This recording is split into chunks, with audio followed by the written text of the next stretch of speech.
দাজ্জালের দাজ্জালের পিতা সে হবে তিওয়ালুন দরবুল লাহমি। দাজ্জালের পিতাকে দেখতে হবে অনেক লম্বা চওড়া, হালকা পাতলা গড়নের, অনেক লম্বা হবে, কিন্তু তার শরীরে খুব একটা মাংস থাকবে না, লম্বা চওড়া হবে, হালকা পাতলা গড়নের হবে। নবীজি বলেন কাআন্না আনফাহু মিন কারুন, কেমন যেন দাজ্জালের পিতার নাকটা হলো পাখির নাকের মতো, পাখির ঠোঁট আছে না, দাজ্জালের বাবার নাক হবে পাখির ঠোঁটের মতো। নবী সাল্লাল্লাহু আলাইহি ওয়াসাল্লাম আরো বলেন দাজ্জালের মা কেমন হবে, ওয়া উম্মুহু ইমরাআতুন ফারদাখিয়া, দাজ্জালের মা হবে স্থূলকায়, অনেক মোটা তাজা হবে, খুব মোটা মহিলা হবে। তারপরে নবী সাল্লাল্লাহু আলাইহি ওয়াসাল্লাম বলেন তাওয়িলাতুল ইয়াদাইন, দাজ্জালের মায়ের হাতগুলো হবে লম্বা লম্বা। তাহলে বাবার গঠন প্রণালী সম্পর্কে বলা হলো, তার বাবা হবে লম্বা চওড়া, হালকা পাতলা গড়নের, আর তার মা হবে স্থূলকায়, অনেক মোটা হবে, এবং দাজ্জালের মায়ের হাতগুলো হবে লম্বা লম্বা। যখন এই কথা বললেন, সাহাবী আব্দুর রহমান ইবনে আবি বাকরতা তিনি বললেন যে আমরা কিছুদিন পরে মদিনার মধ্যে একটা ইহুদি পরিবারে এরকম সন্তান জন্ম নিয়েছে আমরা জানতে পারলাম। আব্দুর রহমান ইবনে আবি বাকরতা বর্ণনাকারী রাবী তিনি বলেন, আমি জুবাইর ইবনুল আওয়ামকে সাথে নিয়ে মদিনার সেই পরিবারে চলে গেলাম। দাজ্জালের বংশ হবে ইয়াহুদি, সেই ইয়াহুদি বংশে জন্মগ্রহণ করবে।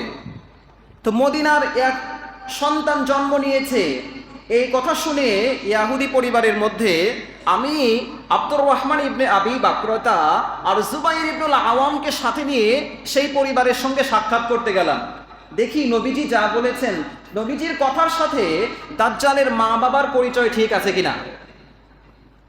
এই দুজন সাহাবী ঘটনার তদন্ত করতে গেলেন, গিয়ে দেখেন রাসূলুল্লাহ সাল্লাল্লাহু আলাইহি ওয়াসাল্লাম যেমনটা বলেছিলেন, দাজ্জালের পিতা হবে অনেক লম্বা, হালকা পাতলা গড়নের, তার নাক হবে পাখির ঠোঁটের মতো, আর দাজ্জালের মা হবে অনেক মোটা তাজা স্থূলকায়, তার হাতগুলো হবে লম্বা লম্বা। সাহাবী বলেন নবীজি সাল্লাল্লাহু আলাইহি ওয়াসাল্লাম যেমনটা বলেছিলেন মদিনার ওই ইহুদি পরিবারের ওই দুজন ব্যক্তির সাথে হুবহু মিল পেয়ে গেলাম। বলেন সুবহানাল্লাহ। এরপরে তাদের সাথে কথা বললেন। নবীজি সাল্লাল্লাহু আলাইহি ওয়াসাল্লাম বলেছিলেন দাজ্জালের মা বাবার 30 বছর পর্যন্ত সন্তান হবে না। তারা গিয়ে তাদের মা বাবাকে জিজ্ঞাসা করলো যে আচ্ছা আপনাদের সন্তানাদি হয়ে আছে কি? হুবহু নবী সাল্লাল্লাহু আলাইহি ওয়াসাল্লাম যেমনটা বলেছিলেন তেমনটাই তারা বলল যে না, আমরা 30 বছর পর্যন্ত অপেক্ষা করছি, অথচ কোনো সন্তান আমাদের জন্ম গ্রহণ করে নাই, হয় নাই। এরপরে এমন একটা সন্তান জন্ম নিয়েছে আদররু শাইইন, যেই সন্তানটা অত্যাধিক ক্ষতিকর, খুব ক্ষতিকর সন্তান, সংসারের সবকিছু ভাঙচুর করে, এলোমেলো করে, নষ্ট করে, এরকম সন্তান। আকাল্লুহু মানফাআতান, খুবই অনুপকারী। এই দাজ্জালের মা বাবা সম্পর্কে নবীজি বলতে গিয়ে বলেছিলেন ওই সন্তান হবে খুব ক্ষতিকর সন্তান এবং অল্প উপকারী, অনুপকারী সন্তান হবে। হুবহু এই কথাগুলোই ওই দুজন ব্যক্তি সাহাবীদের কাছে তুলে ধরল। তখন আব্দুর রহমান ইবনে আবি বাকরতা এবং জুবাইর ইবনুল আওয়াম তারা যখন তাদের ঘর থেকে বের হয়ে বাহিরে আসলেন, এসে দেখেন সেই সন্তানটা রোদের মধ্যে চাদর মুড়ি দিয়ে সে শুয়ে আছে। তখন জুবাইর ইবনুল আওয়াম এবং আব্দুর রহমান ইবনে আবি বাকরতাকে দেখেই সে তার মাথা থেকে চাদর উঠিয়ে বলল, কি ব্যাপার, তোমরা আমার আব্বা আম্মার কাছে এসে যা বলেছো আমি সব শুনে ফেলেছি।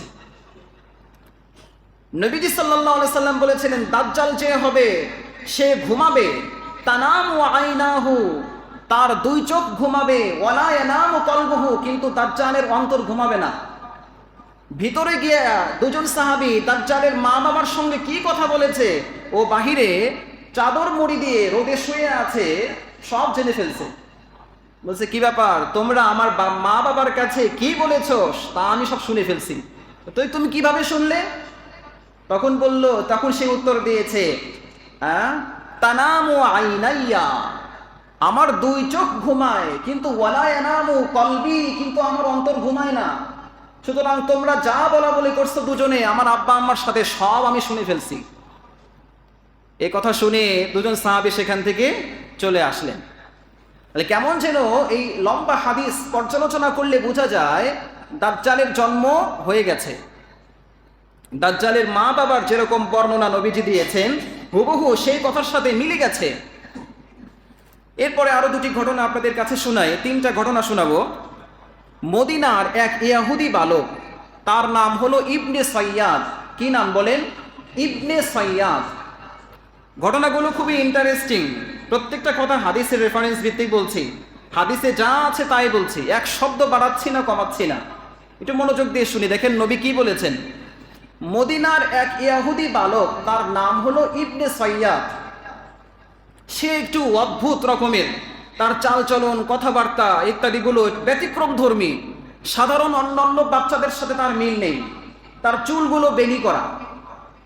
হাদিস সুনান তিরমিজি 2248 নম্বর হাদিসের মধ্যে এসেছে। হাদিসের বর্ণনাকারী আবু সাঈদ আল খুদরি, তিনি বলেন, লাকিয়া রাসূলুল্লাহ সাল্লাল্লাহু আলাইহি ওয়াসাল্লাম ইবনা সাইয়িদিন ফি বাদি তুরুকিল মদিনা। নবীজি সাল্লাল্লাহু আলাইহি ওয়াসাল্লাম একদিন মদিনার একটা গলির মধ্যে ইবনে সাইয়্যাদের সঙ্গে সাক্ষাৎ হয়ে গেল। নবীজির সাথে ছিলেন আবু বকর এবং ওমর রাদিয়াল্লাহু তাআলা আনহু। ফাহতাবাসাহু, নবীজি এই ইবনে সাইয়্যাদ নামক বালকটাকে আটকালেন, দুই হাতের মধ্যে ওকে চাপটে ধরলেন, ধরে বললেন, এই তুমি বলো, আতাশহাদু আন্নী রাসূলুল্লাহ, এই বালক তুমি কি সাক্ষ্য দাও যে আমি আল্লাহর রাসূল? তখন দেখেন এই বিস্ময়কর বালক, অদ্ভুত বালক, সে উত্তর দেয়, আতাশহাদু আন্নী রাসূলুল্লাহ, মুহাম্মদ আপনি কি সাক্ষ্য দেন আমি আল্লাহর রাসূল? দেখেছেন কি অদ্ভুত প্রশ্ন। নবীজি বালককে জিজ্ঞাসা করলেন, এই তুমি কি সাক্ষ্য দাও যে আমি আল্লাহর রাসূল? ও উল্টা প্রশ্ন করে, আপনি কি সাক্ষ্য দেন আমি আল্লাহর রাসূল? নবীজি সাল্লাল্লাহু আলাইহি সাল্লাম তখন বললেন, আশহাদু আল্লা ইলাহা ইল্লাল্লাহ আমানতু বিল্লাহি ওয়া মালাইকাতিহি ওয়া কুতুবিহি ওয়া রাসূলি, আমি তো ঈমান এনেছি আল্লাহর প্রতি, ফেরেশতাদের প্রতি, রাসূলের প্রতি, কিতাবের প্রতি, পরকাল দিবসের প্রতি, পুনরুত্থান দিবসের প্রতি, জান্নাত জাহান্নামের প্রতি। এরপরে রাসূলুল্লাহ সাল্লাল্লাহু আলাইহি সাল্লাম এই বাচ্চাকে প্রশ্ন করলেন, ফামা তারা, এই শিশু, এই বাচ্চা তুমি কি দেখো, তোমার চোখে তুমি কি দেখো? তখন এই অদ্ভুত এই বিস্ময়কর বালক উত্তর দিয়ে বলে, আরশান ফাওকাল মা, মুহাম্মদ আমি পানির উপরে আরশ দেখি। নবী সাল্লাল্লাহু আলাইহি সাল্লাম প্রশ্ন করলেন, তুমি কি দেখো তোমার চোখে? সেই উত্তর দিয়ে বলে, মুহাম্মদ আমার চোখ দিয়ে পানির উপরে আমি আরশ দেখতে পাচ্ছি। মুহাম্মদ সাল্লাল্লাহু আলাইহি সাল্লাম তখন বললেন যে, তারা আরশা ইবলিসা ফাওকাল বাহর, বাচ্চা, এই শিশু, তুমি পানির উপরে আরশ দেখো না, বরং তুমি সমুদ্রের উপরে শয়তানের আরশ দেখতে পাবো। নবী সাল্লাল্লাহু আলাইহি সাল্লাম উত্তর দিলেন বাচ্চার, সে বলছে আমি পানির উপরে আরশ দেখতে পাই, আর মুহাম্মদ সাল্লাল্লাহু আলাইহি সাল্লাম তার উত্তর দিয়ে বললেন, না, তুই সমুদ্রের উপরে শয়তানের সিংহাসন দেখতে পাস। মুহাম্মদ সাল্লাল্লাহু আলাইহি সাল্লাম তাকে আরো প্রশ্ন করলেন, ফামা তারা, এই বাচ্চা, এই শিশু তুমি আর কি দেখো? তখন সে উত্তর দিয়ে বলল যে, আরো সাদিকান ওয়া কাযিবাইনি আও সাদিকাইনি ওয়া কাযিবান, আমি একজন সত্যবাদীকে দেখি আর দুজন মিথ্যুককে দেখি। আবার বলল, আমি দুজন সত্যবাদীকে দেখি, একজন মিথ্যুককে দেখি। নবী সাল্লাল্লাহু আলাইহি সাল্লাম বললেন, ফা ইন লুব্বিসা আলাইহি, আবু বকর এবং ওমরকে লক্ষ্য করে বললেন, ওর কাছে সব সত্য এবং মিথ্যাগুলো মিশ্রিত হয়ে গেছে, ও সব তালগোল পাকিয়ে ফেলেছে, ফাতাআহু, সুতরাং তোমরা তাকে ছেড়ে দাও। তখন আবু বকর এবং ওমর এই ছোট্ট বালক ইবনে সাইয়্যাদকে ছেড়ে দিলেন। আরো একটা বর্ণনা দেখেন, সুনান তিরমিজিতে এসেছে, হাদিস নাম্বার 2249। নবীজি সাল্লাল্লাহু আলাইহি সাল্লাম এই ইবনে সৈয়দের সঙ্গে আরো একদিন সাক্ষাৎ করলেন। হাদিসের বর্ণনাকারী ইবনে ওমর তিনি বলেন যে মাররা রাসূলুল্লাহ সাল্লাল্লাহু আলাইহি ওয়াসাল্লাম বিইবনি সৈয়াদিন ফি নাফারিন মিন আসহাবিহি ফীহিম উমর ইবনুল খাত্তাব। নবীজি সাল্লাল্লাহু আলাইহি সাল্লাম একদা ইবনে সৈয়দের পাশ দিয়ে তিনি সাহাবায়ে কেরামের একটা দলের সাথে মদিনার রাস্তা দিয়ে চলছিলেন। আর ইবনে সৈয়দ তখন কি করছিল? ওহুয়া ইয়ালআবু মাআল গিলমানে ইনদা উতুমি বনি মাগালা। ইবনে সৈয়দ তখন মাগালা গোত্রের দুর্গের পাশে অন্যান্য বাচ্চাদের সঙ্গে খেলাধুলা করছিল। নবীজি সাল্লাল্লাহু আলাইহি ওয়াসাল্লাম পেছন থেকে গেলেন। ফালাম ইয়াশউর, ইবনে সৈয়দ টের পান নাই।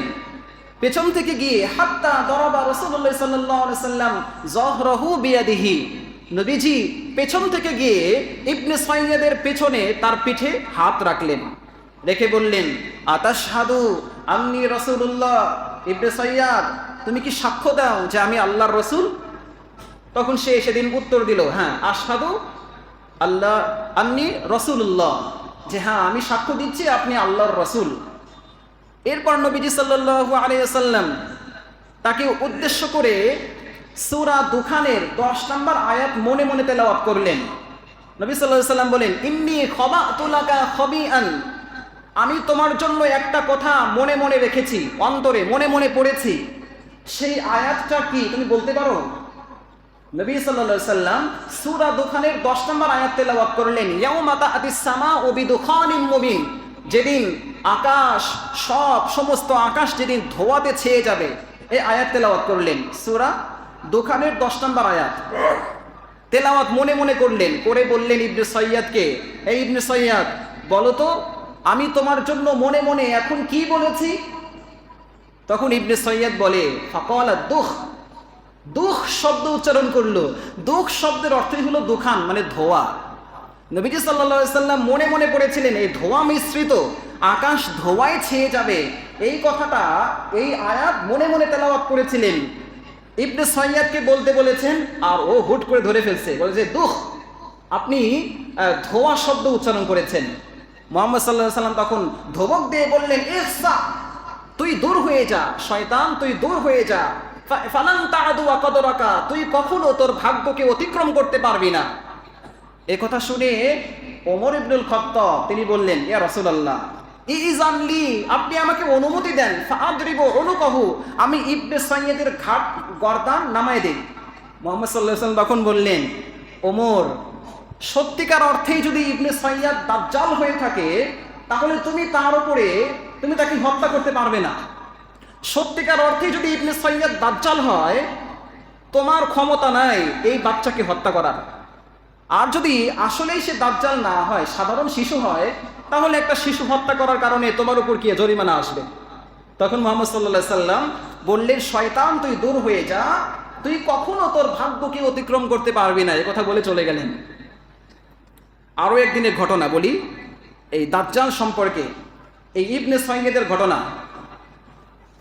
হাদিস সুনান তিরমিজি 2246 নম্বর হাদিসের মধ্যে এসেছে, রাসূলুল্লাহ সাল্লাল্লাহু আলাইহি সাল্লাম বলেছেন, না আবু সাঈদ আল খুদরি তিনি বলেন আমরা একদা হজের সফরে অথবা ওমরার সফরে মক্কার উদ্দেশ্যে রওনা হলাম। সাহিবানি ইবনে সৈয়দ, আমার সফর সঙ্গী হলো ইবনে সৈয়দ। কাফেলা আগে আগে চলে গেছে, ফান্তলাকান নাস, কাফেলার লোকেরা চলে গেছে আগে আগে। অতিরিক্ত আনা ওয়াহুয়া, আমি আর ইবনে সৈয়দ পিছনে পড়ে গেছি।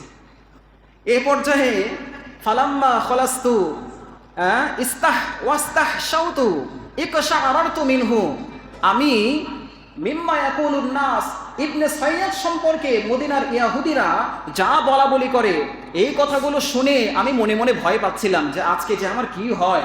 ওর সম্পর্কে তো অনেক কিছু লোকেরা বলা বলি করে, এদিকে কাফেলার লোকজন চলে গেছে, আমি আর ইবনে সৈয়দ একা একা হয়ে গেছি।